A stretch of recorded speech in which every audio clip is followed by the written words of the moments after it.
அல்ஹம்துலில்லாஹ், புகழ் அனைத்தும் அல்லாஹ் ஒருவனுக்கே உண்டாகட்டுமாக.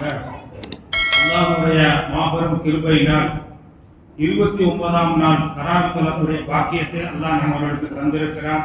அல்லாஹ் தஆலா பரிபூர்ணமாக அங்கீகரிப்பானாக.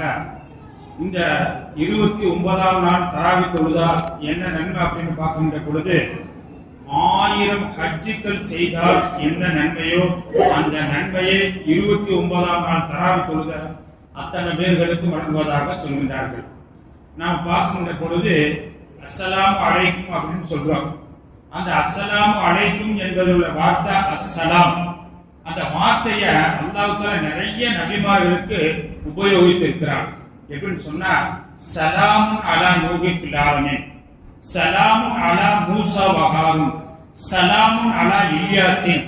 இப்படி சலாம்ங்கிற வார்த்தைய குர்ஆன்ல பார்த்தீங்கன்னாக்க நிறைய அதிகமாக உபயோகித்திருக்கிறார்.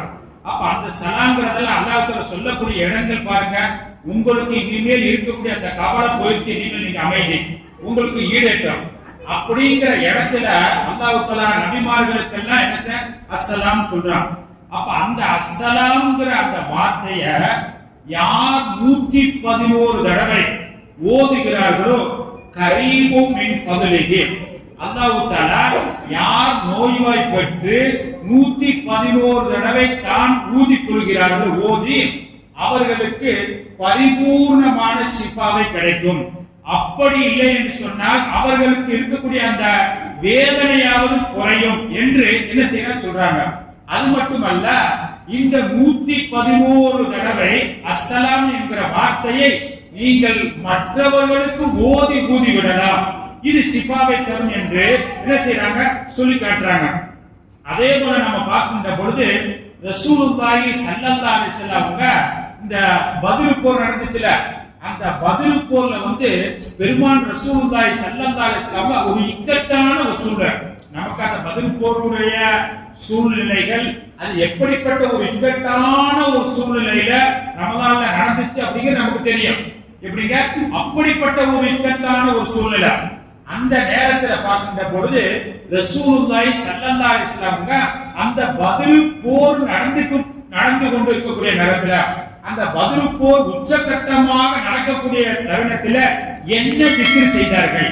எப்படிங்க, பத்ர் போர் அதாவது வெற்றி நமக்கா அவர்களுக்கா, இப்படிப்பட்ட ஒரு இக்கட்டான மிகவும் ஒரு சிரமமான ஒரு நேரத்துல ரசூலுல்லாஹி ஸல்லல்லாஹு அலைஹி வஸல்லம் செஞ்ச திக்ர் என்ன, அவர்கள் சொன்ன கலிமாக்கள் என்ன அப்படின்னு நீங்கள் பார்த்தீங்கன்னாக்க, அதாவது அலி ரலியல்லாஹு தஆலா சொல்லி காட்டுறாங்க.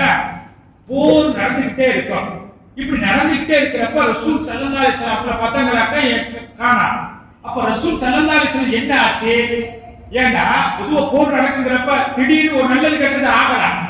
அப்படிங்கிறப்ப அலி ரலியல்லாஹு தஆலா மாமனாரை தேடி தேடி என்ன போவாங்களா, போய் பார்த்தா அதாவது சஹாபாக்கள் ஓய்வு எடுக்கக்கூடிய அந்த கூடாரங்களில் போய் பெருமான் ஸல்லல்லாஹு அலைஹி வஸல்லம் சஜிதாவில் இருந்த வண்ணமா திக்ர் செஞ்சுக்கிட்டே இருப்பாங்க. ஒரு தடவை பார்த்தேன், பிறகு பார்த்தீங்கன்னா போர் செய்வாங்க. மீண்டும் என்ன செய்வாங்க, கூடாரத்துல சஹாபா பெருமக்கள் எல்லாம் ஓய்வு எடுக்கக்கூடிய அந்த கூடாரத்துல என்ன செஞ்சுவாங்க, திக்ர் செஞ்சுக்கிட்டே இருப்பாங்க. அப்ப அலி ரலியல்லாஹு தஆலா சொன்னாங்க, நான் போய் என்ன செய்யறாங்க, சஜிதாவில இருக்காங்க அப்படின்னு நான் காது தாழ்த்தி கேட்டேன். அப்படி கேட்கின்ற பொழுது அவங்களோட நாவிலிருந்து என்ன திக்ர் வந்துச்சு தெரியுங்களா, யா ஹய்யுன் யா கய்யூம். யா ஹய்யும் சொன்னா உயிருள்ளவனே. இப்ப நாமளுக்கு ஹய்யும் சொன்னா நாம உயிரோட இருக்கிறோம். ஆனால் கையும் அப்படின்னு சொன்னா அது அல்லாஹ்வுக்கு மட்டும்தான்.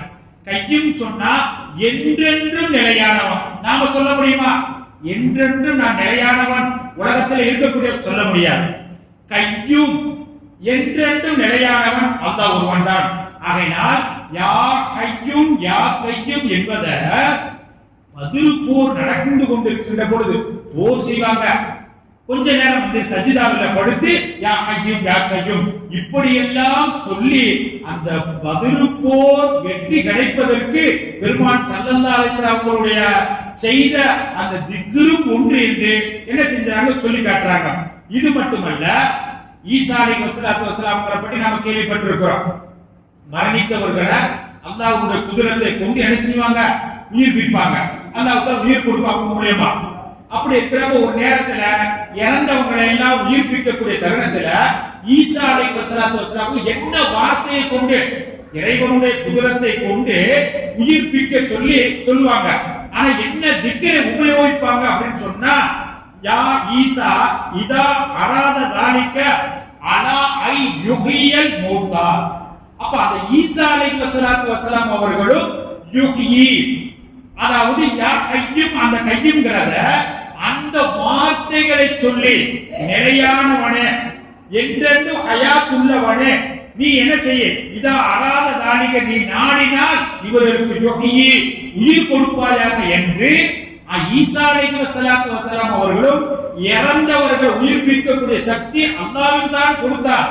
அப்படி சொல்லுகின்ற பொழுது யுஹ்யில் மௌதா, அப்ப அவங்க உபயோகித்த திக்ரு யா ஹய்யும் யா கையும் என்று சொல்லப்படுகிறது. இப்படி நான் பார்க்கின்ற பொழுது யா ஹய்யும் யா கையும் என்பது மிக சக்தி வாய்ந்த திக்ராக இருக்கிறது என்று சொல்லுகிறார்கள்.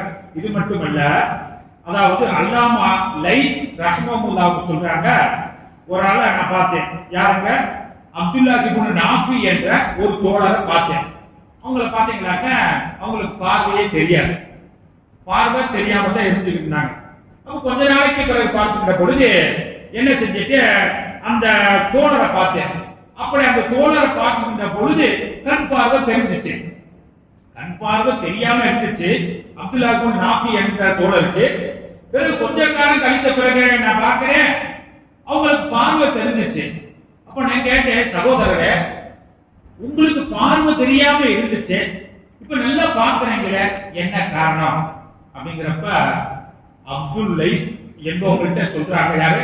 அப்துல்லா இப்னு நாஃபி என்பவர் சொல்றாங்க, நான் ஒரு நாள் கனவு கண்டேன். என்னுடைய கனவுல யாருன்னு தெரியாது, ஆனா இந்த வார்த்தையில சொல்லப்பட்டது, இதை சொல்லுங்க அப்படின்னு சொல்லப்படுது. யாரு வந்தா அப்படிங்கிற எனக்கு தெரியாது கனவுல, ஆனா சொன்ன வாக்கிய இதை நீங்க சொல்லுங்க, இந்த திக்ரை செய்யுங்க அப்படின்னு சொன்னாங்க. என்ன திக்ருன்னு சொன்னா, அதாவது யா கரீபு, யா ஹமீது, யா ஹய்யும் யா கையூம், யா முஜீபு, யா சமீஉ துஆ, யா லத்தீஃபு லிமன் யஷா. இந்த திக்ரை நீங்க ஓதிக்கிட்டே இருங்க அப்படிட்டு கனவுல எனக்கு சொல்லப்பட்டது. யார் சொன்னா தெரியாது.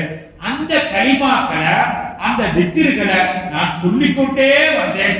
அல்லாஹ் தஆலா கண் பார்வை போன எனக்கு கண் பார்வை தந்தான். அப்ப நாம் பார்க்கின்ற பொழுது இது போன்ற ஆற்றல் மிக்க, சக்தி மிகுந்த அந்த திக்ருகளை ஓதி கொண்டு வந்தால் நிச்சயமாக அதனுடைய பலாபலனை அல்லாஹ் தஆலா நம்மவர்களுக்கு தருவான்.